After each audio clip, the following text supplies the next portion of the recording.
بسم الله الرحمن الرحيم الحمد لله حمدا كثيرا طيبا مباركا فيه والصلاة والسلام على رسول الله وعلى آله وصحبه أجمعين. السلام عليكم ورحمة الله. وعليكم السلام ورحمة الله تعالى وبركاته. إن الله يأمر بالعدل والإحسان وإيتاء ذي القربى وينهى عن الفحشاء والمنكر والبغي يعظكم لعلكم تذكرون. L'imam Ibn al-Qayyim rahimahullah dit dans son livre I'lam al-Muwaqqi'in que les objectifs nobles de cette religion sont les suivants. Al-adlu, la justice, wa al-rahmatu, la miséricorde, wa al-hikmatu, la sagesse et le bon sens. Il dit que la charia, la voie qui mène à Dieu, la religion, l'islam, est basée, fondée sur trois principes fondamentaux. L'islam, vous pouvez le résumer en trois mots. Et l'objectif de cette religion, c'est de réaliser des projets sur terre pour l'être humain et dans l'au-delà. Ces piliers de cette religion, les fondamentaux, vous devez comprendre l'islam à travers ces trois choses, les garde-fous: la justice, la miséricorde et la sagesse. Pourquoi? Il dit parce que Dieu est sage, Dieu est juste et Dieu est miséricordieux. Dieu est hakim, il est sage.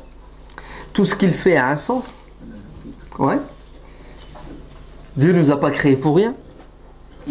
Dieu nous a créés pour un but noble. Il est généreux, il nous a donné la vie, le plus beau des cadeaux. Et la vie, écoutez, c'est l'éternité. Hein. Puisqu'après la mort, ça continue. Donc, sa religion a pour objectif de nous mener au bonheur sur terre et dans l'au-delà.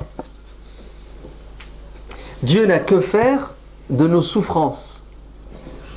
Sa religion n'a pas pour objectif de nous rendre malheureux. Au contraire. Ma yaf'alullahu bi adabikum. Dieu veut le bonheur pour nous, le bien-être. Sa religion, ce n'est pas une punition, ce n'est pas une prison. Au contraire, elle est venue pour nous libérer, libérer l'âme, le corps, l'esprit, en nous mettant des règles pour qu'on ne se fasse pas de mal. Ainsi, Dieu est sage, donc sa religion, elle est basée sur la sagesse, c'est-à-dire elle a un sens, elle a une logique. Deuxièmement, Dieu est juste. Dieu s'est interdit l'injustice et il nous interdit l'injustice et il nous demande de ne pas commettre d'injustice sur terre. C'est ça? Donc sa religion, elle est juste. Tous les enseignements religieux ont pour objectif de permettre à l'être humain d'être juste avec lui-même, d'être juste avec les autres. Et sa religion, elle est miséricordieuse. C'est une corde que Dieu nous tend, l'islam, le Coran, pour qu'il nous sorte de la misère psychologique, intellectuelle, spirituelle et physique dans laquelle nous sombrons. Très bien. Comment se fait-il alors que sur terre, il y a de l'injustice, il y a des choses qui sont contre le bon sens, et il y a le contraire de la miséricorde? Parce que l'être humain est libre, tout simplement. Il est libre d'adhérer à cette religion, comme il est libre de la réfuter, de la refuser. Dieu nous a créés libres de croire ou de ne pas croire. Cependant, nous sommes responsables. Nous allons devoir rendre des comptes. Et Dieu nous dit que le jugement, il ne sera pas sur terre. Il sera juste après. Et en vérité, ça peut nous paraître long. Ouais. La vie sur terre, le barzakh, la résurrection, le jugement, mais en vérité, le temps n'existe pas pour Dieu. Vous entendez? Ah oui. Tout ça là, c'est même pas une journée. Nous, ça nous paraît long. Mais dans l'absolu, le temps ne joue pas du tout. Quand on va ressusciter, on va se poser des questions. Combien de temps on a dormi dans notre tombe? Je sais pas, une journée, une soirée, une demi-journée, une heure, on ne sait pas. Et les anges vont dire, vous avez dormi un tout petit peu, c'est rien du tout. C'est quelques secondes par rapport à l'éternité. Donc l'être humain est libre de faire ce qu'il veut sur terre. وَلَا تَحْسَبَنَّ اللَّهَ غَافِلًا عَمَّا يَعْمَلُ الظَّالِمُونَ. Et Dieu est au courant de ce que l'on fait, de bien ou de mal. Et nous allons payer la facture un jour ou l'autre. فَمَنْ يَعْمَلْ مِثْقَالَ ذَرَّةٍ خَيْرًا يَرَهُ وَمَنْ يَعْمَلْ مِثْقَالَ ذَرَّةٍ شَرًّا يَرَهُ. Tu fais du bien, tu le verras. Tu fais du mal, tu paieras. Ça s'appelle de la justice, non? Très bien. Donc cette religion, elle est quoi? Elle est basée sur des vertus, sur des fondements. Je les rappelle, hein? Retenez-les. La justice, la miséricorde et la sagesse. Et tout ce qui est contraire à la justice, à la miséricorde, à la sagesse, est contraire à l'islam. Oui, vous avez entendu? Tout ce qui est contraire à ces vertus est contraire à l'islam. Même si certains musulmans, quel que soit leur niveau de science, prétendent que cette chose contraire, c'est l'islam. Par exemple, je vais vous dire un hadith. Le prophète sallallahu alayhi wa sallam a dit: demandez conseil à vos femmes et faites le contraire de ce qu'elles vous diront.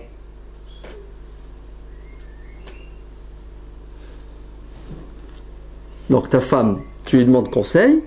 Qu'est-ce que tu penses, chérie, de ceci? Et si elle te dit blanc, tu fais quoi? Noir. Noir, le contraire. Parce qu'une femme, elle ne peut pas donner un bon conseil. Elle va donner que de la bêtise, puisque les femmes, elles sont bêtes. C'est ça? C'est pas tout le temps le cas. Mais alors tu fais quoi du hadith que je viens de citer? Il faut l'interpréter. Comment tu vas l'interpréter? Demande à ta femme conseil et fais le contraire. Comment tu l'interprètes? Je veux bien. Faites-moi une pirouette là. Allez-y un peu. Oh, regardez. Vous avez vu? Est-ce que c'est un hadith? Regardez. Vous savez, il a été choqué par ce pseudo-hadith. J'ai heurté son intelligence, j'ai heurté son bon sens, j'ai heurté la justice, j'ai heurté la miséricorde. Donc, ça ne peut pas être un hadith.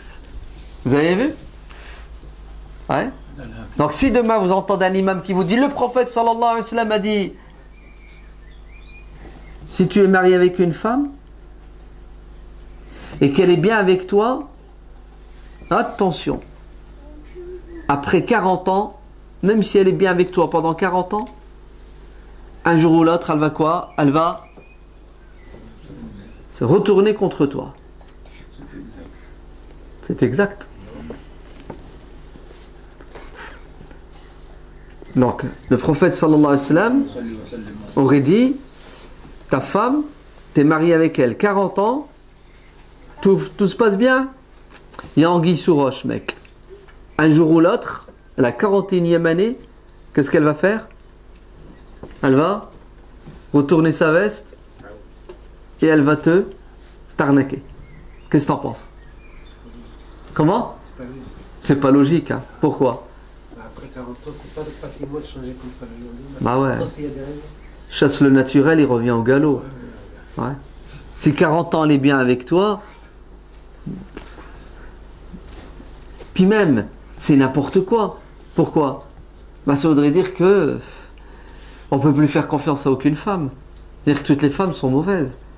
Puis ça veut dire que le prophète lui-même, il s'est marié avec des femmes. Donc on va insulter qui? Aïcha, Hafsa, Safia, non? Non, tu es en train d'insulter ma mère déjà. Tu insultes ma femme, ça fait 40 ans, 45 ans, 50 ans que je suis marié avec, elle m'a pas arnaqué. Donc tu vois bien que c'est n'importe quoi. Hein, ça ne tient pas là, la route. Parce que c'est contre le bon sens, c'est contre la logique et c'est contre la justice. Ça voudrait dire que les femmes sont mauvaises par excellence. Ça voudrait dire qu'une femme ne peut pas être juste. Ça voudrait dire qu'une femme ne peut pas être bonne. Voilà, je Dieu les met au paradis alors. Si elles sont toutes des diablesses. Donc vous voyez que vous devez toujours avoir à l'esprit quoi? Les bases et les fondements pour vous permettre de comprendre le reste. Justice, bon sens, logique et miséricorde. Imaginez-vous, je vous dis, le prophète sallallahu alayhi wa sallam a dit, celui qui prend son bébé, tu sais, les Arabes avant, quand ils avaient une petite fille, ça passait. Quand ils en avaient deux, ça casse. Ouais, une, ça va. Deux, c'est trop. Trois. Ils faisaient quoi? Ils enterraient la fille vivante. Donc il prend son bébé, il creuse un trou, il met le bébé dedans et il la tue. C'est terrible, non? C'est grave, non? Oui, c'est grave. Infanticide. Et la pire des morts. Très bien. Omar ibn al-Khattab, il a enterré avant d'être musulman. Un autre sahabi, il est venu, il a dit, prophète, ok, je suis musulman, mais j'ai toujours quelque chose à l'esprit qui me ronge. Avant d'être musulman, j'ai enterré 10 de mes filles. Le pire, c'est pas ça, c'est qu'il y en a une, je l'ai laissée grandir. Je vais l'enterrer aujourd'hui, demain, jusqu'à ce qu'elle devienne une belle jeune fille. L'âge de se marier. Et j'ai dit à sa maman, habille-la bien, je vais l'emmener. Et il a emmené la fille et il l'a enterrée. Il l'a tuée. Le prophète a pleuré. Hein. Il a dit, si Dieu ne devait pas pardonner un péché, ça serait celui-ci. C'est clair ou c'est pas clair? C'est horrible ou c'est pas... Très bien. Le prophète sallallahu alayhi wa sallam a dit, celui qui enterre la petite fille ira en enfer. Ouais. Et la petite fille qui a été enterrée ira en enfer avec. Pourquoi tu fais ça? Oh, regardez. Qu'est-ce qu'elle a fait, la petite? Elle n'a rien fait, Mskina. À la guerre, le mec qui l'a enterré, je veux bien qu'il crame en enfer. Mais la petite, elle a fait quoi? Elle n'a rien fait. Pourquoi tu veux la punir 2 fois? La faire souffrir 2 fois. Donc, ce hadith, il ne peut pas être... Il peut pas être bon, il ne peut pas être vrai. Parce qu'il est contre la justice. فَإِذَا الْمَؤُودَةُ سُئِلَتْ بِأَيِّ ذَنْبٍ قُتِلَتْ. Même le Coran, il le dit. La petite fille, elle va se plaindre auprès de Dieu, de celui qui l'a tuée. Pourquoi tu m'as tué? Je t'ai fait quoi, papa? Très bien. Donc, vous êtes bien d'accord que Dieu ne peut pas nous demander de croire ou de faire quelque chose qui est contraire à la justice, qui est contraire à la raison, à la logique et au bon sens, et qui est contraire à la miséricorde. Je l'ai lu le verset, Inna Allah ya'muru bil adl. Dieu nous ordonne la justice. Très bien. Ainsi, Ibn al-Qayyim dit, tout ce qui est contraire à ces 3 principes, à ces 3 vertus, est contraire à l'islam, n'en déplaise au monde entier. C'est-à-dire, même si un savant vous dit, Dieu a dit, le prophète a dit, et ce qu'il dit est contraire à la justice, ce qu'il dit est contraire au bon sens, à la miséricorde, ne le croyez pas, car ce qu'il dit c'est une erreur. Dieu et le prophète ne sont pas complices de son erreur. Imaginez-vous, je vous dis maintenant qu'un savant a dit, vous êtes prêts? Que la Terre, elle n'est pas ronde, elle est plane. Vous dites quoi? Faux? Très bien. Le savant a dit que c'est Dieu qui l'a dit. Vous dites quoi? Faux. Alors qu'est-ce qui est faux? Le Coran ou ce que le savant a dit? Très bien. C'est l'interprétation du Coran du savant qui est fausse. On est d'accord? Parce que la terre ne peut pas être plane. Elle est quoi la terre? Vous êtes sûr? Elle n'est pas plane? Oui, oui, rond ovale, c'est rien. On n'est pas à 5 cm près. Mais est-ce que vous êtes sûr qu'elle est... Elle n'est pas plane? C'est certain?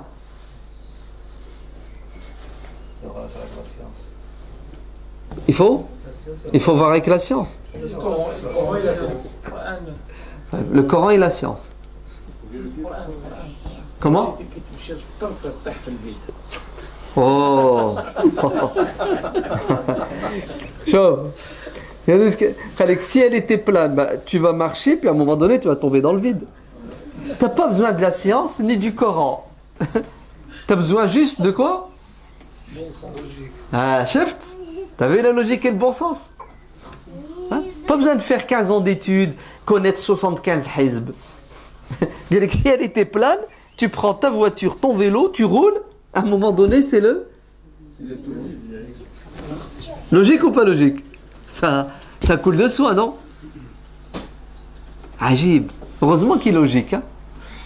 Il serait pas logique. Il serait capable de dire qu'elle est... Et il y en a un qui me l'a dit. Il y en a un, je lui dis, écoute, tu sais le savant là, que tu me dis, il faut l'écouter, il faut le suivre. Il a dit que la terre, elle était plane, elle n'est pas ronde. Il me dit, il a raison. Je lui dis, t'es sérieux? Il m'a dit, ouais. Je lui dis, non, t'es pas sérieux. Il m'a dit, si. C'est dans le Coran et la Sunna. Je lui dis, même un enfant de CM2, il sait que la terre, elle est ronde. Il me dit, non, si elle était ronde, ben le mec qui est en bas, il aurait la tête en bas et les pieds en l'air. Vous rigolez, mais il m'a dit ça. Hein. Je lui ai dit, toi, t'es trop fort, toi. Et qu'est-ce que j'ai fait? Je lui ai dit ce que tu m'as dit. J'ai dit, t'as raison, elle est plane. T'as raison, elle est plane. Ok? Donc, si je roule, à un moment donné, je vais quoi? Non, je vais mettre le frein à main quand même. Je ne vais pas tomber. Je vais m'arrêter, je vais descendre et je vais regarder, je vais voir un trou. Donc là, j'aurai la preuve qu'elle est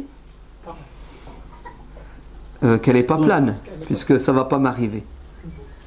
Elle m'a dit que non, elle est quand même plane, parce que le savant l'a dit, et le savant, il a le Coran et la Sunna, donc c'est la vérité. Allez, ma'za walaw tart. C'est ce que ça veut dire, ma'za walaw tart? Non, c'est un proverbe arabe, vous ne connaissez pas, vous n'êtes pas des arabes. Ouais. C'est-à-dire, il est têtu jusqu'au bout. C'est l'histoire de deux mecs, deux arabes. Il y en a un, il voit là-bas au loin, sur un arbre, un corbeau. Il dit à son pote, t'as vu le corbeau sur l'arbre? Il lui dit, c'est pas un corbeau, c'est une chèvre. Chez les Arabes, les chèvres montent dans les arbres. C'est les petites chèvres, elles montent dans les arbres pour manger, il n'y a plus d'herbe. Donc elles cherchent.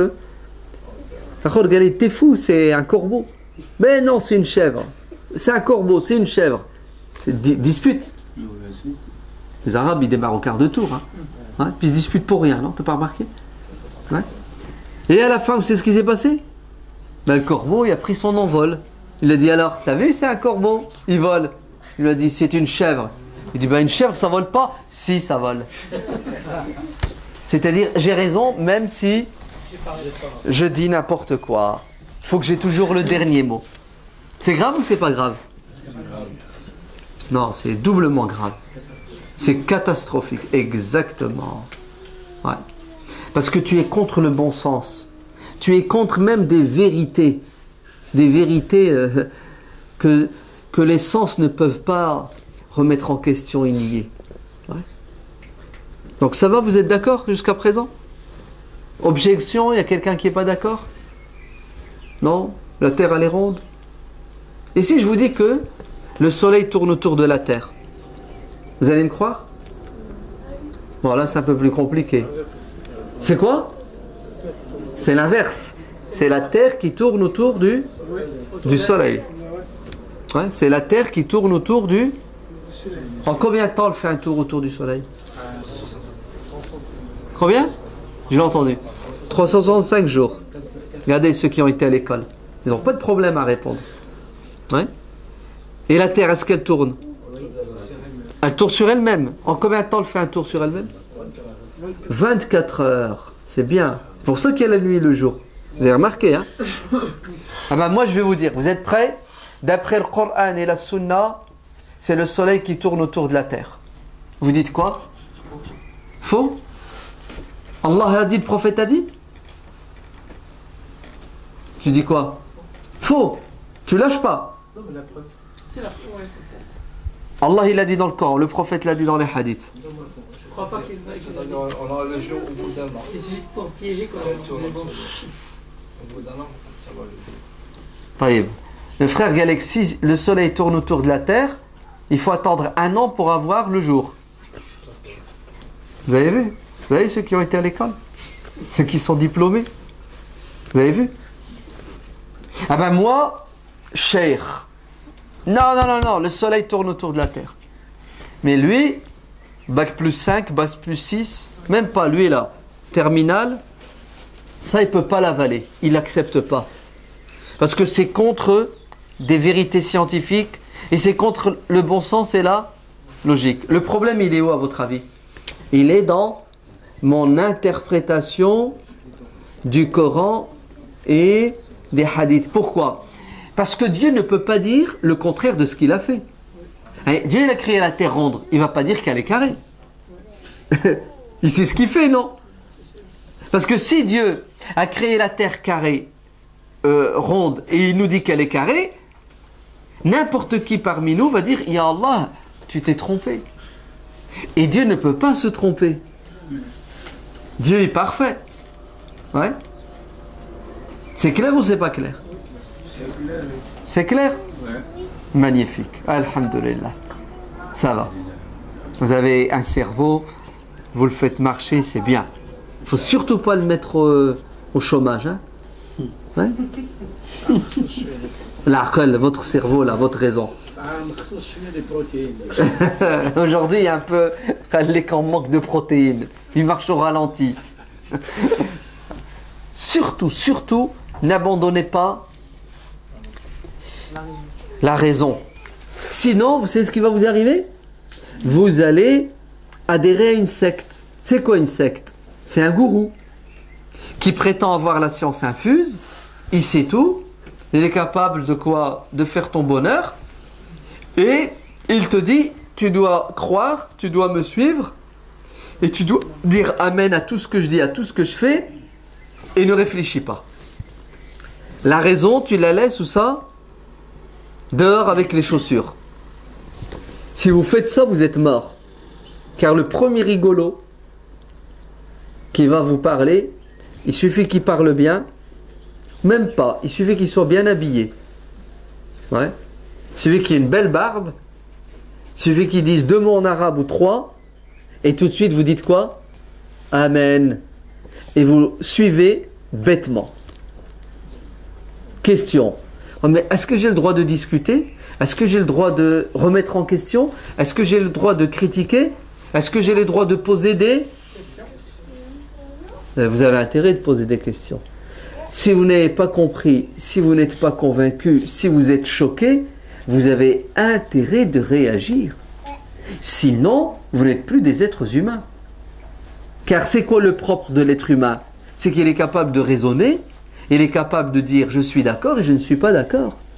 J'ai compris, j'ai pas compris. Il n'y a que l'animal qu'on guide malgré lui. Mais nous, Dieu nous a comblés. Il nous a donné la capacité de penser et de réfléchir. Alors il faut la garder. D'ailleurs, celui qui ne réfléchit plus n'est plus responsable. On l'appelle le fou. Est-ce que le fou est responsable en islam? Très bien. On dit Rufi'a anhul qalam, c'est-à-dire les anges ne prennent pas note de ce qu'il fait et de ce qu'il ne fait pas parce qu'il n'est pas responsable. Est-ce que celui Qui dort est responsable? Non. Si tu dors, t'as pas fait ta prière, t'as pas fait de péché, puisque tu dors. Ouais. Tu dors, tu te mets debout, tu es somnambule, ouais. Tu ouvres la fenêtre et tu te jettes par la fenêtre et tu meurs. Tu es responsable? Tu n'es pas responsable, tu n'es pas considéré comme quelqu'un qui s'est suicidé. Celui qui ne fait pas marcher son cerveau, on l'appelle le fou irresponsable. Alors, ne devenez pas des fous. Vous entendez? Aïcha radiallahu anha, la mère des croyants, elle est dans sa chambre et elle entend Abu Huraira radiallahu anhu, un compagnon, qui parle et qui dit: le prophète sallallahu alayhi wa sallam a dit 3 choses annulent la prière quand elle passe devant celui qui prie. Elle est en train de prier. Si ces 3 choses passent devant toi, ta prière est nulle. Un chien noir, il passe devant toi, ta prière est nulle. Ok? Un âne, himar, il passe, ta prière est nulle. Et une femme. Aïcha, quand elle a entendu ça, elle a pété les plombs. Dans sa chambre, elle dit: non, c'est pas vrai, le prophète n'a jamais dit ça. Vous savez pourquoi elle dit ça? Elle dit: parce que moi, le prophète c'est mon mari, je vis avec. La nuit, quand il veut prier, je suis allongé, il prie, et entre la Qibla et lui, il y a qui? Il y a moi, allongé. Et comme notre chambre elle est trop petite, quand il voulait se prosterner, il me touchait, je retirais mes jambes, il se prosternait. Et après je les allongeais. Et en plus, je priais pas avec lui, j'étais en période de règles. Donc, Abu Huraira, tu dis n'importe quoi. Le prophète, il n'a pas dit ça. Tu t'es trompé d'ailleurs. Le prophète a dit, les gens avant l'islam disaient ça. C'est comme ça qu'elle a interprété. Avant, les Arabes disaient les 3 choses annulent la prière. Donc vous avez vu que Aïcha n'a pas accepté cette parole d'Abu Huraira qu'il impute au prophète, parce que c'est contraire à quoi? C'est contraire à ce qu'elle a vécu, à ce qu'elle vivait. Et en plus elle a dit, en plus tu nous compares à des chiens et à des ânes, nous les femmes. Logique ou pas logique? Bon, j'entre pas dans les détails par rapport au hadith. Vous me suivez ou bien vous dormez? On dirait que le ramadan vous a mis KO. Non mais c'est normal si vous êtes KO. Hein. Non, on était tout plein. Concentré, hein? Ah oui. Inch'Allah. Vous êtes concentré jusqu'au bout? Sûr? Sûr. Bon. Très bien. Il y a dans des livres de fiqh des avis parfois qui choquent. Je ne sais plus dans quelle année, il y a quelques dizaines d'années, en Arabie, il y a eu un problème. On a arrêté une femme. Une femme qui a accouché. Le problème de cette femme qui a accouché, c'est quoi? C'est qu'elle est veuve. Son mari est mort depuis des années. Et elle ne s'est jamais remariée. Donc d'où vient cet enfant? Ok? Donc elle est veuve, elle a perdu son mari depuis 20 ans, 30 ans. Elle ne s'est pas remariée. Donc cet enfant, vous n'avez pas 50 000 solutions. C'est quoi? C'est ce qu'on appelle de la fornication, de l'adultère. C'est ça? Elle arrive au tribunal. Ok? Et le juge va trancher. Et vous savez ce qu'il va dire? Il va dire non. Ce gosse qu'elle a fait, c'est le fils de son mari. Hein? Son mari est mort depuis 6 ans. C'est son fils. Et la femme est sortie du tribunal, la tête haute. Elle n'a pas été condamnée. Vous savez pourquoi? Parce qu'il y a un avis qui dit que une femme, elle peut accoucher après la mort de son mari d'un enfant 4 ans après. Le gosse, il reste dans le ventre de sa mère et il attend pendant 4 ans et après il sort. Mais il y a un autre avis qui dit 7 ans. Donc cette femme qui a perdu son mari depuis 6 ans, elle n'a pas commis de péché, c'est le fils de son mari. Le gosse est resté combien de temps dans le ventre de sa mère? 6 ans. 6 ans dans le ventre. Il faut le prendre en photo. Regardez la tête qui tire. Ah super. On l'a saisi, ils sont comme ça. Et il respire plus, hein, mais...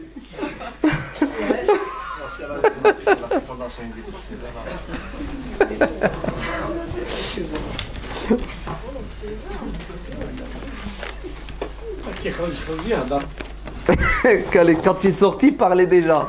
Il joue au foot. À 6 ans, il joue au foot. Alors, qu'est-ce que vous en pensez?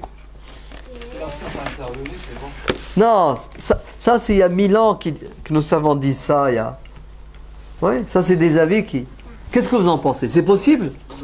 C'est possible qu'une femme, elle tombe enceinte, et le gosse, il reste 5 ans au chaud, il ne paie pas de loyer, pas d'électricité, dans le ventre de sa mère. Et après 5 ans, il en a marre, il dit, bon, allez, c'est bon, maman, je peux sortir. Il décide de sortir. Vous êtes d'accord que c'est pas... C'est pas seulement que c'est pas logique, c'est pas biologique du tout. Ouais. Parce que le gosse, il fait quoi pendant 5 ans? Il bouffe ou il bouffe pas? S'il bouffe, il va grossir. Mais s'il grossit, elle n'est pas claire, la mère. S'il arrête de bouffer, ben il va crever. Oui ou non? Donc, vous êtes bien d'accord que cet avis, c'est un avis qui ne tient pas la route. Il a été dit à une époque par des gens qui n'avaient pas la science qu'on a aujourd'hui. Donc, ça va? Vous me suivez ou vous ne me suivez pas? Très bien, alhamdulillah. C'est pas parce qu'un cheikh il a parlé, c'est pas parce qu'on a lu dans un livre que c'est toujours la vérité. Il faut garder un esprit, c'est ça, hein, il faut garder un esprit critique. Il faut, en fait, il faut suivre ce que l'imam Ibn Taymiyyah, l'imam Ibn al-Qayyim ont dit. L'islam, c'est la religion de la logique et du bon sens. Ibn Taymiyyah a dit que Dieu, pour préserver les musulmans de l'égarement, il leur a donné 2 choses. Et pour qu'on ne s'égare pas, Allah nous a donné 2 cadeaux. Si on s'accroche à ces 2 cadeaux, on restera sur le chemin droit. 2 choses. Quelles sont les 2 choses que Dieu nous a données pour ne pas nous égarer? La première, le Coran. Et la deuxième, la Sunna. Non. Non. C'est pas ce qu'il dit. C'est pas ce qu'il dit. Oh. Eh oui. L'imam Ibn Taymiyyah a dit, Dieu nous a donné 2 choses pour ne pas nous égarer.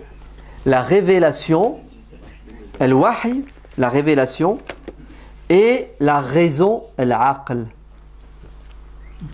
Et quand il dit la révélation, tu sais ce que ça veut dire? C'est-à-dire le Coran et la Sunna. Hein. Allez. Ah oui, c'est évident ça. Ça, parce que le Coran lui tout seul, tu peux rien en faire. Il faut la Sunna qui l'explique. Donc Allah nous a donné 2 choses. La révélation, le Coran ou la Sunna. C'est ça? Et la deuxième chose, vous savez c'est quoi? C'est l'aql. Parce que si Dieu te donne le Coran et la Sunna et tu n'as pas d'aql, ils vont te servir? Ben, ils ne te servent à rien. Tu as besoin de quoi pour comprendre? Non, pour croire au Coran. Tu as besoin de quoi? Tu as besoin du aql. Dieu le dit, afala. Ben oui. En enfer, vous savez ce qu'ils vont dire en enfer? Law kunna nasma'u aw na'qilu ma kunna. Eh oui. Si tu ne raisonnes pas, tu réfléchis pas, tu ne peux pas croire. C'est pour ça, un vieux qui a 90 ans, qui est grabataire, qui est plus capable de penser, de réfléchir, tu viens, tu l'invites à l'islam. Ben, s'il ne croit pas, c'est pas grave, il va quand même au paradis. Vous savez pourquoi? Parce qu'il n'a plus ses facultés intellectuelles pour croire. Ah oui, c'est comme ça. Donc, pour éviter l'égarement, qu'est-ce qu'il nous faut? Il nous faut la révélation et il nous faut la raison. La raison toute seule n'est pas suffisante. Parce que la raison, elle est limitée. À un moment donné, tu es bloqué. La raison, son domaine, c'est ce que tu vois, ce que tu sens, ce que tu touches, ce que tu goûtes, ce que tu entends. Les 5 sens. Après, tu crées l'imagination. Mais ton imagination est prisonnière de tes 5 sens. C'est pour cela, écoutez bien, Dieu nous a dit de faire un effort intellectuel pour le découvrir à travers la réflexion, la contemplation, l'univers. Mais, à un moment donné, on est bloqué. Nous avons besoin de l'aide de Dieu. Et c'est là où Dieu nous envoie des prophètes avec le Coran et l'explication du Coran pour que nous ayons des réponses à toutes les questions. Car la raison apporte des réponses à certaines questions et pas à d'autres. Et quand les deux se marient, la raison et la révélation, qu'est-ce que ça donne? Un être humain équilibré. C'est ça? Logique, sensé. Vous me suivez? C'est pour cela que l'islam combat 3 choses, pardon. L'islam combat l'ignorance, le jahl. Car l'ignorance, c'est un handicap. L'islam combat, écoutez bien, el-hawa, la passion, car la passion aveugle la raison, elle l'empêche de fonctionner. Et troisièmement, l'islam combat le taqlid, suivre quelqu'un sans réfléchir, même tes parents. Inna wajadna. Ah, mes parents ils faisaient comme ça.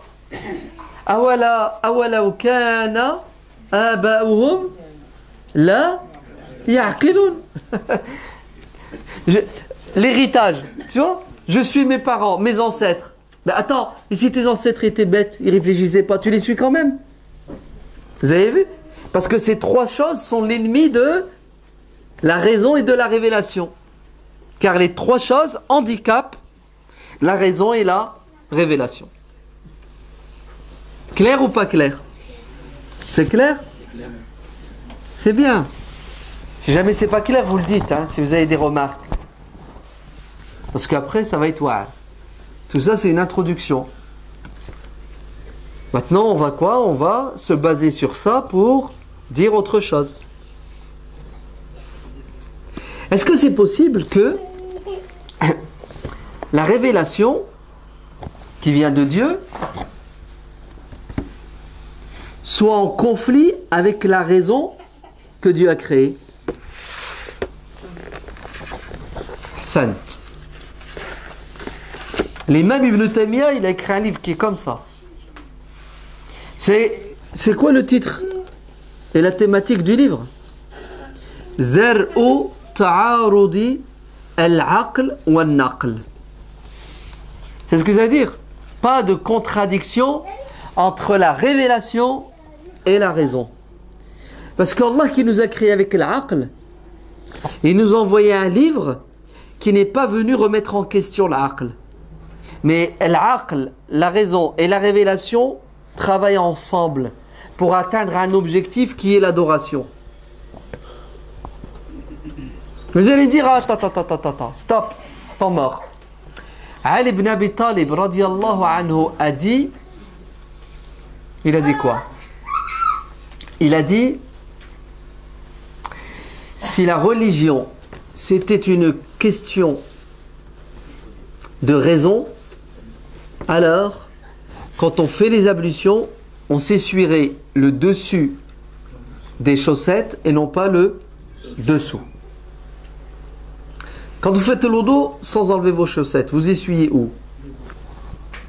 Dessus ou en dessous? Au-dessus. Ben Ali, il dit, si l'islam c'était une religion logique, il faudrait essuyer en dessous. Parce que c'est en dessous qui est... Donc, on fait quoi? On essuie le... Et c'est pas logique. Donc, l'islam, c'est pas logique. Vrai ou faux?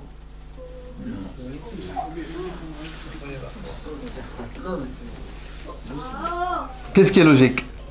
Ce que Ali ibn Abi Talib a dit? Ali te dit, si c'était une question de logique, la religion, il faudrait essuyer en dessous, pas au-dessus. Donc, ça veut dire que l'islam, c'est tu crois, tu pratiques et tu te tais, pas de logique, pas de raison. Ah. Alors, regardez, cette parole de Ali, elle a détruit tout ce qu'on vient de dire depuis tout à l'heure.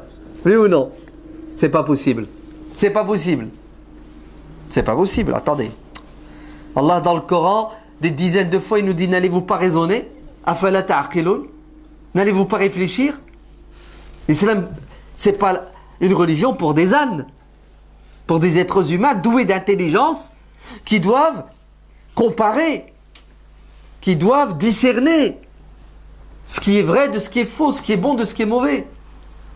Alors vous savez ce que Ali ibn Abi Talib veut dire? C'est nous qui avons mal compris ce qu'il a dit.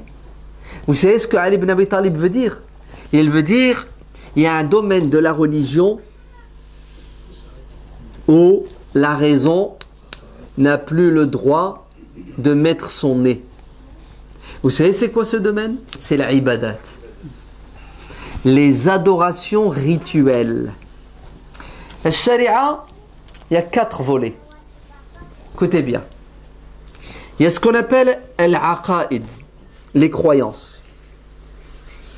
Ça, c'est un domaine.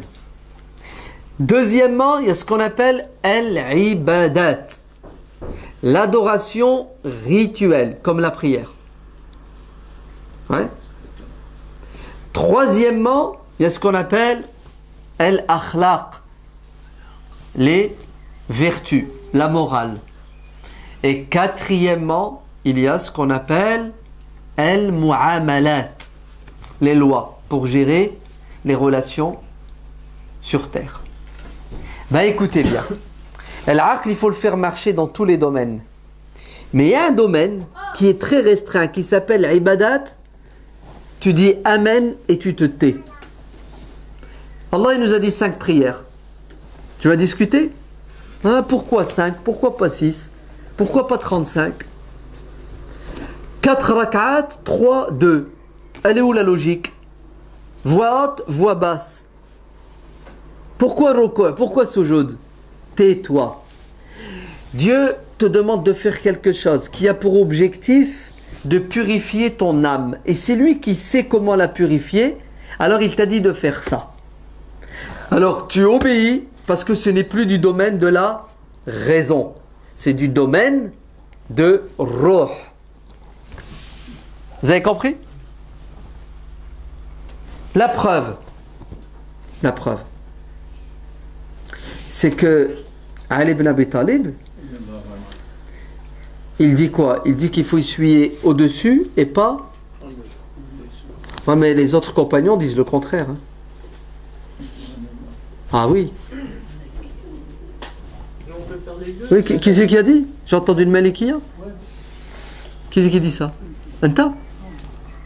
Ahsan, exactement. Chez les Malikites, le bas. Oui. Eh oui, tu ne savais pas. Donc tu n'es pas venu pour rien à la mosquée. Hein. Tu vas ressortir moins bête. Oui. Tu as des sahaba, prends le muwatta de l'imam Malik, tu verras. Des sahaba, ils te disent c'est le bas qu'il faut essuyer. Vous me suivez? Donc il y a un domaine où il faut quoi? Il faut que la raison se soumette. C'est ça? Et suivre, parce qu'il faut bien faire des choses. Mais il y a d'autres domaines où il est demandé à la raison de penser, de réfléchir. Vous me suivez? Allez, on va voir. Maintenant qu'on a dit tout ça, on va faire ce qu'on appelle des travaux pratiques. Hein, on va prendre des exemples concrets. Vous êtes prêts? C'est la fin du Ramadan. On doit donner ce qu'on appelle zakat al-fitr. Qu'est-ce que c'est que la zakat al-fitr? C'est un geste envers les pauvres qui a pour objectif de purifier notre Ramadan et d'avoir pitié, la miséricorde, c'est ça? Envers qui? Envers les nécessiteux. Il faut que le jour de l'Aïd, les petites gens fêtent le Aïd. Vous avez compris l'objectif? Comment les rendre heureux le jour de l'Aïd? S'il n'y a rien à manger, tu lui donnes à manger. S'il n'y a rien à boire, tu lui donnes à boire. C'est ça?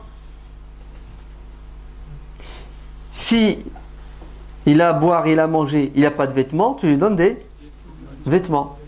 Il a à boire, il a à manger, il a des vêtements, mais ce jour de l'Aïd, il a besoin de 50 € pour faire une dialyse.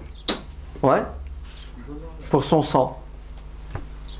Ouais, c'est un pauvre. Il doit... C'est ce que c'est la dialyse. Ouais, ses reins ne marchent plus, il faut purifier son sang. Il lui faut 50 €.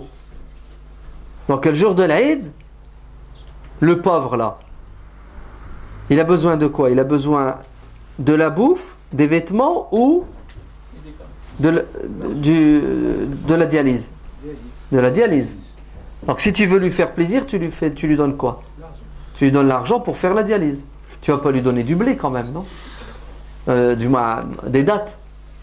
Parce que si tu lui donnes des dattes et il fait pas la dialyse, mais il va crever. Donc tes dattes, elles servent à rien. Vous me suivez? Oui.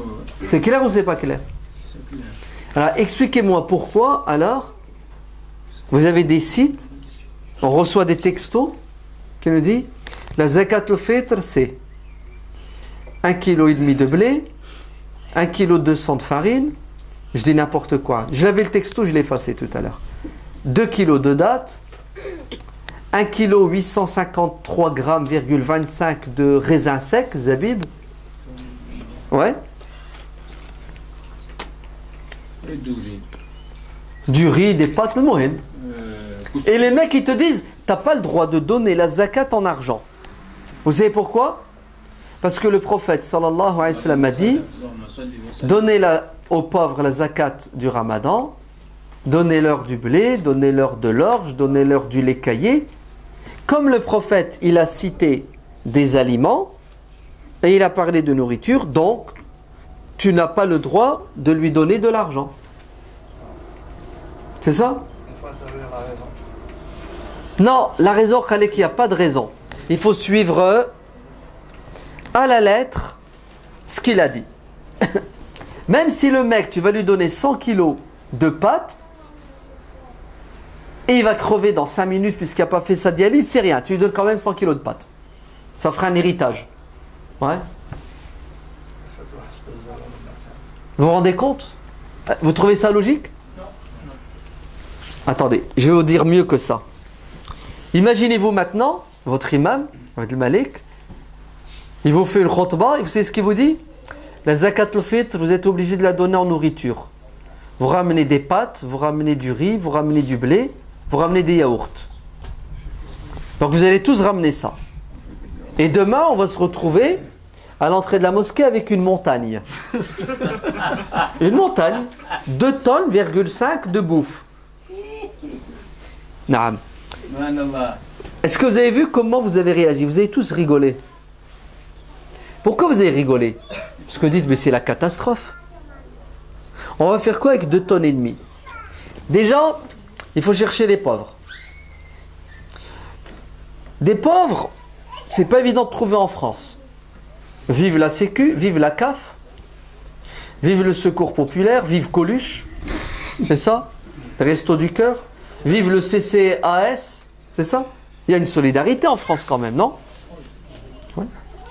Il manque que les SDF, non, les sans-papiers, les musulmans, c'est ça? Haraga, les sans-papiers. Alors imaginez-vous les sans-papiers qu'il y a à la gare du Nord. Tu le ramènes, tu lui dis viens, prends 300 kilos de dattes, 200 kilos de farine. Tu sais ce qu'il va dire? Il dit, je vais les mettre où? Je suis sans papier, sans domicile fixe. Je squatte de temps en temps chez quelqu'un. Ils vont pourrir. Tu lui dis, écoute mec, à prendre ou à laisser. Tu dis, mais je fais comment pour les transporter? J'en ai rien à foutre. Ta zakat, elle est là, à prendre ou à laisser. Bon, le mec, il a la haine. Il aurait préféré 150 € dans sa poche. Oui ou non? C'est plus léger. Il peut les cacher sans problème. Et en plus, ils vont pas pourrir, les 150. Ouais. Non, le mec, il est coincé. Ben, vous savez, s'il a intelligent, ce qu'il va faire? Il va prendre des 150 kilos. Ouais. Je sais pas comment il va faire, mais Allah, il va appeler ses potes. Ouais. Et il va chercher quelqu'un pour lui vendre. Exactement. Il va aller voir un mec, il va dire, tiens, s'il te plaît, achète-moi ça. Et le mec, s'il est intelligent, il va dire combien? Attends, 150 kilos de dattes. Hein? Ouais. C'est combien les dattes en ce moment chez les Arabes? 5 € le kilo. On va dire 5, on va arrondir à 5. 150 kilos de dattes x 5, ça fait 750 €. C'est ça? Donc le commerçant, il voit 750 € devant lui. Tu sais ce qu'il va lui dire? Il va dire, je les prends tes dattes. Ok. L'Arabé, le SDF, miskin, sans domicile fixe et sans papier, il va dire, ok, donne-moi 750 €. L'autre, il va dire, mais t'es malade toi. Je les achète pas au prix où je les vends. Moi, je les vends 5 € le kilo. Toi, tu me fais un prix. Ok, allez, 4 €. Il va dire, pas de problème, je te les prends 2 €. Il fait quoi notre SDF, miskin, sans domicile fixe? Obligé. Mais obligé. Oui, oui. 5, il va se retrouver avec 5 € fois 200 kilos. C'était combien? 150 kilos. Donc il va se retrouver avec 300 €. Pas mal quand même. Mais il a perdu combien? 450. Et qui c'est qui a gagné 450 €? C'est le commerçant. Donc ta logique à dormir debout, mon cher Abdel Malik, d'accord? Qu'est-ce qu'elle a fait le jour de l'Aïd? Elle a enrichi le commerçant. Et qui c'est qui s'est fait carotter? Le sans-papier. Le sans-papier. Vous avez vu? Vous avez vu comment vous avez une approche, une interprétation de la religion qui mène au bon sens? Non, qui mène à la stupidité. Vous avez une interprétation de la religion qui mène à la justice, à l'injustice. Vous avez une interprétation de la religion qui mène à la miséricorde? Non. À l'insouciance et l'inconscience. T'en as rien à foutre du pauvre. Si tu avais de la pitié envers le pauvre, tu lui donnerais 750 € et non pas 250 kilos de galère à porter, à essayer de vendre. Quand il arrive à les vendre.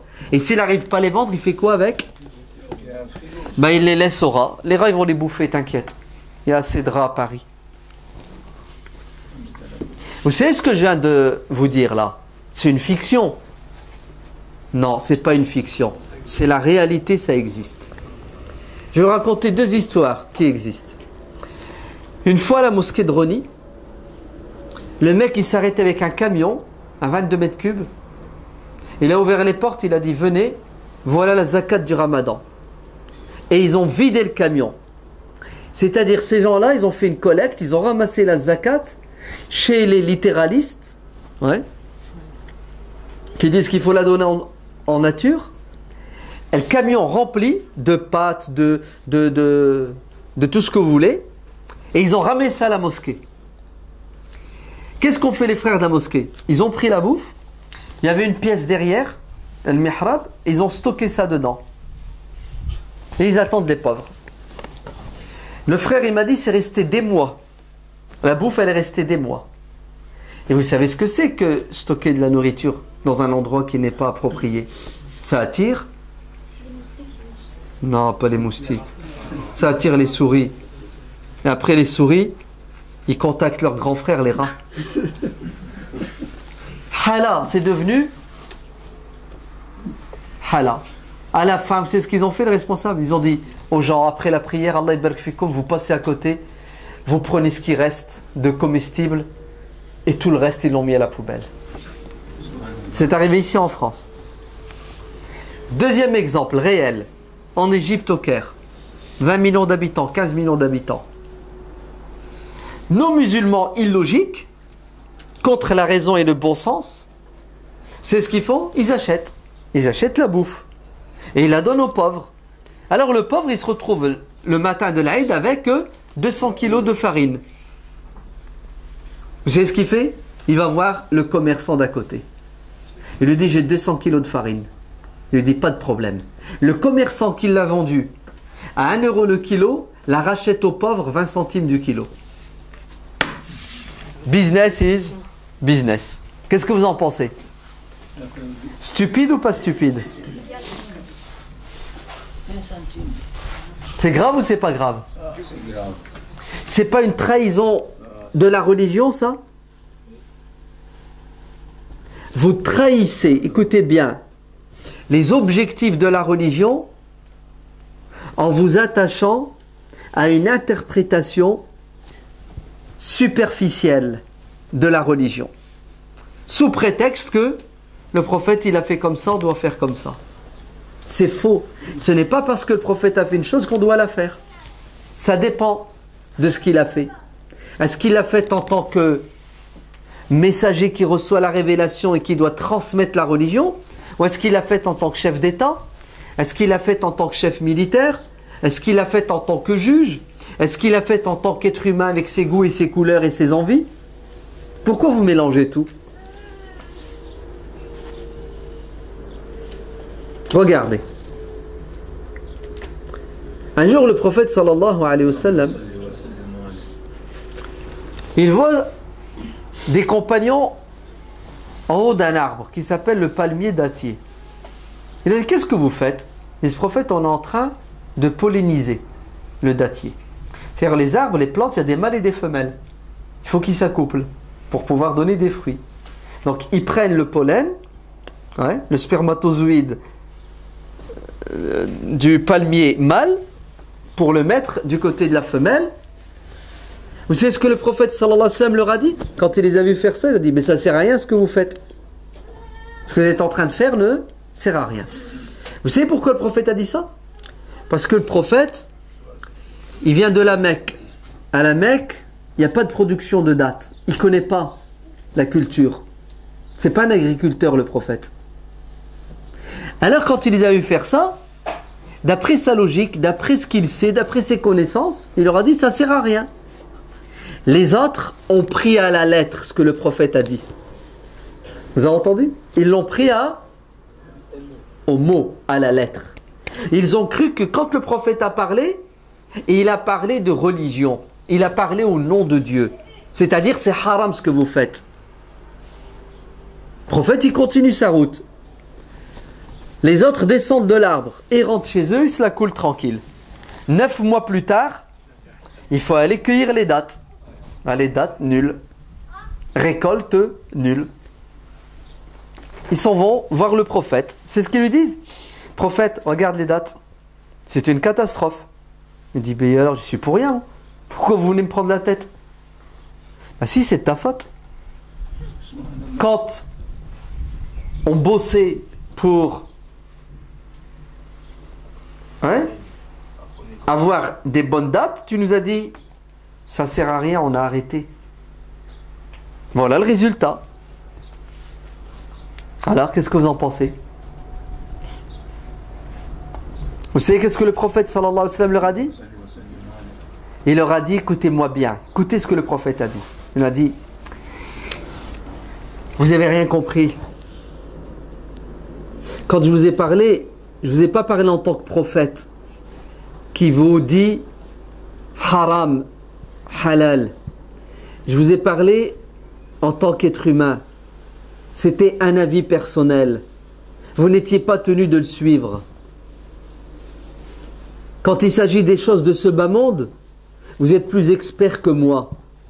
Moi, je ne connais pas votre truc, moi, les prophètes. On s'est planté. On croyait que tout ce que tu dis, tout ce que tu fais, on doit prendre à la lettre, à 100% et on ne discute pas. Maintenant, on a bien compris que tu portes plusieurs casquettes. Et parfois quand tu parles et quand tu agis, on doit dire Amen sans discuter.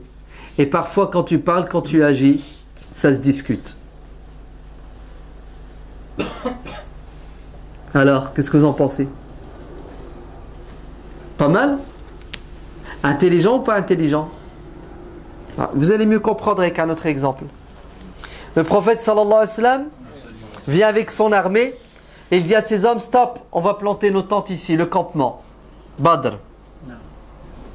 Il y a un compagnon qui arrive qui lui dit, prophète, j'ai une question. Al-Hubab ibn al-Munzir. Il lui dit, prophète, est-ce que c'est Allah qui t'a dit qu'on doit stationner ici? Parce que si c'est Allah qui a donné un ordre et qu'on ne doit pas discuter, on ne discute pas, on dit Amen. Il dit non, non, c'est pas Dieu. Est-ce que c'est toi, en tant que prophète, quand il nous donne un ordre au niveau religieux, on dit Amen, on ne discute pas? Il dit non, non, non. Vous savez, je vous ai dit qu'on devait stationner ici, faire le campement ici, parce que je pense que c'est le meilleur des endroits. Et là, le compagnon va dire, prophète, est-ce que tu me permets de donner mon avis? Oui, tfaddal, vas-y, je t'écoute. Quoi? Le sahabi va discuter ce que le prophète a dit? Qu'est-ce que vient de faire le compagnon? Le prophète, il a dit, on plante nos tentes ici. Pourquoi le sahabi n'a pas dit Amen? Le prophète y a parlé. Normalement, on doit quoi? On doit obéir. Sans discuter, sans réfléchir. Ben non, le compagnon, il n'a pas fait ça. Pourquoi le compagnon, il n'a pas fait? Pourquoi le compagnon, il n'a pas dit Amen, il s'est soumis? Vous savez pourquoi? Parce qu'il a été éduqué par le prophète qui lui a appris qu'il devait quoi? Vous avez compris? Les autres, là, avec les palmiers, ils n'avaient pas compris. Ça leur a coûté, tu te factures. Prophète, tu me permets? Bien sûr.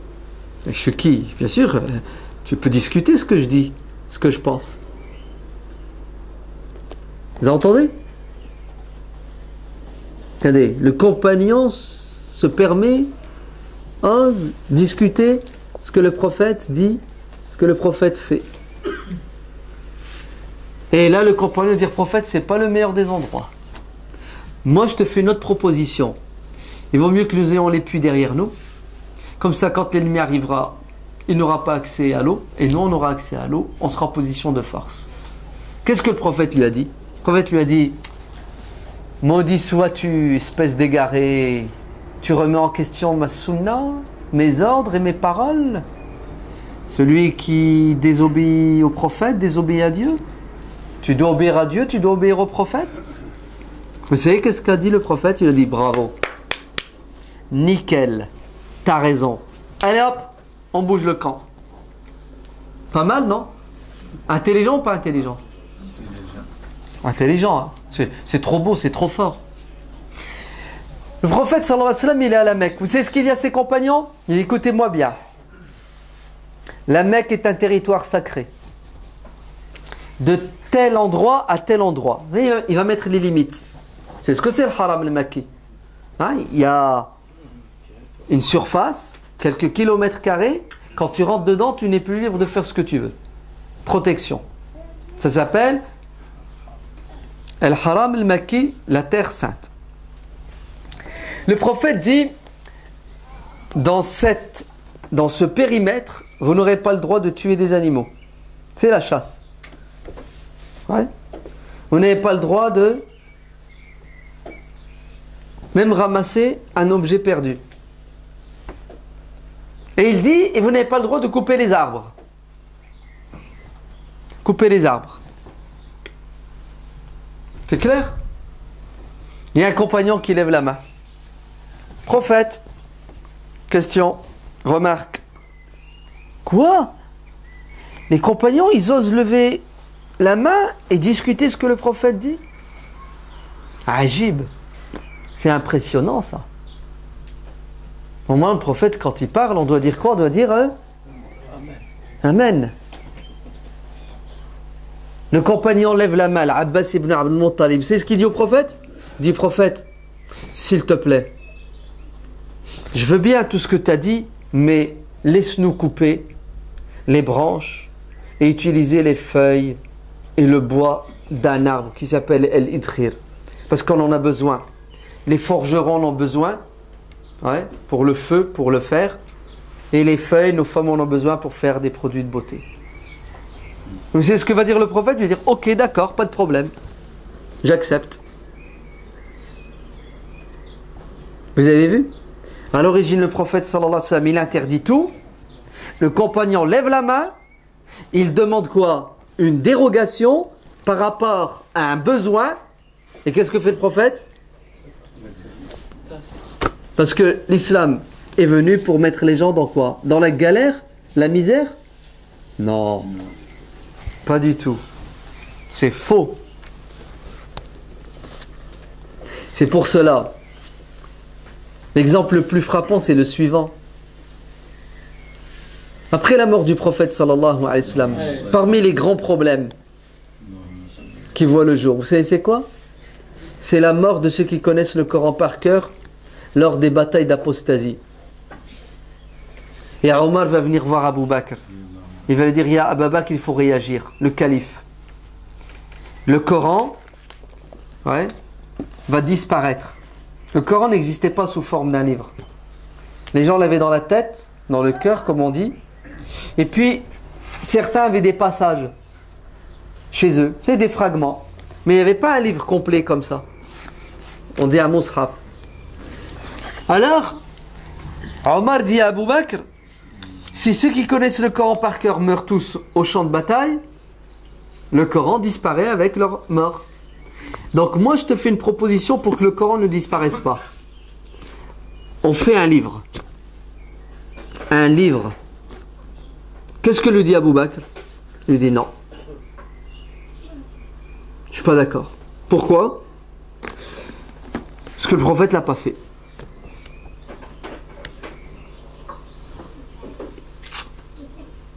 Vous savez ce que lui dit Omar?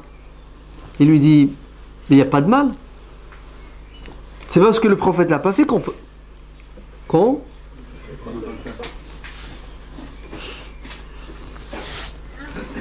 Qu'est-ce qu'on nous rabâche sans arrêt? Ah, stop, arrête là, tu fais quoi là? T'as pas le droit, le prophète il n'a pas fait. Ah, bouge pas.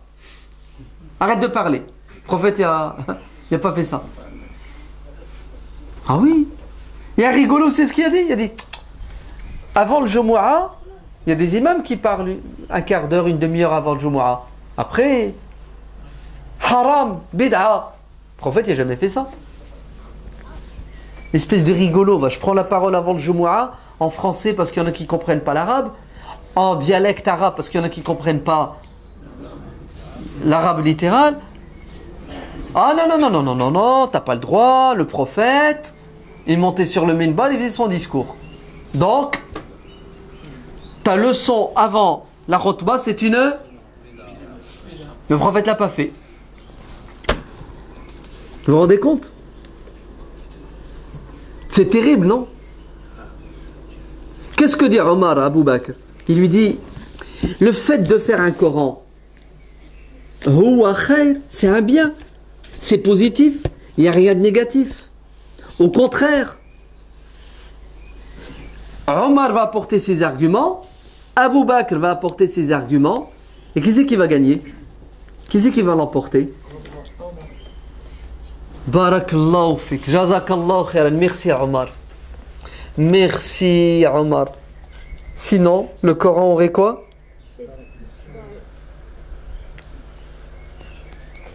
C'est pas moi qui le dis, c'est Omar. Ya Abu Bakr, il faut vite mettre le Coran par écrit, sinon il va disparaître avec la mort des compagnons. La première des bid'a en islam, c'est ce Coran. Hada, vous avez ce Coran? C'est la première des bid'a. Le prophète l'a pas fait. Abu Bakr ne l'a pas fait. Et le premier qui l'a fait, c'est qui? C'est Omar. Vous dites quoi de Omar alors? Mubtadi', égaré. Il n'a pas fait ce que le prophète a fait. Et il a fait le contraire de ce que Abu Bakr voulait. Vous dites quoi alors? Vous avez vu? Quand on s'enferme dans des interprétations littéralistes, quand on est borné, ça mène à un mur direct. Et ça empêche l'islam d'être accessible à tout le monde et d'être praticable dans la souplesse et la facilité. Mais pour que tout cela se fasse, Allah, il faut toujours garder à l'esprit ce qu'Ibn Taymiyyah a dit. Il n'y a pas de contradiction entre la révélation et la raison pure. Il n'y a pas de contradiction entre Sahih al-manqoul wa sarih al-ma'qoul.